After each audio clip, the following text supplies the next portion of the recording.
حلوة الناس اللي بتعرف تعتذر وبتعرف تقول أسفة لما بتغلط. حلوة الناس اللي بتعرف تراضي وتدادي وتطبطب وتواسي وتمسح دموعنا لما بنحزن.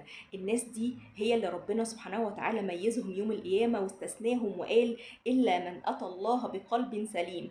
مش معقول يكون فيهم الصفات الحلوة دي وما يبقوش من صحاب القلوب السليمة. الناس دي زي ما ربنا ميزهم في السماء برضو مميزين في الأرض، بين الناس كلها هم الأقرب والأجمل والأحلى والأطيب، وهم الناس اللي احنا بنجري عليهم نفضفض عشان عارفين ان هم باختصار هيحسوا بينا وبوجعنا وبألمنا وهيرضونا، ومش هيهون عليهم وجعنا ولا حتى ان هم يسيبونا ننام زعلانين. الناس دي يا جماعة بتبقى ليها مكانة خاصة، مفيش اي حد بينافسها، لان باختصار بيكونوا الدكتور النفسي الاقرب ليك، دكتورك الخاص اللي مش بترتاح في الكلام غير معاه، اللي لما بتتضايق بتدور كده على رقم تليفونهم او تشوفهم، علشان هم دول الدواء بالنسبة لك، هم دول اللي انت عارف ان انت هتروح لهم موجوع هترجع مرتاح. والناس دي لو في حياتكو احمدوا ربنا عليهم، لان هم نعمة كبيرة قوي. كل حد في حياته شخصية بالمواصفات اللي انا بقولها دي،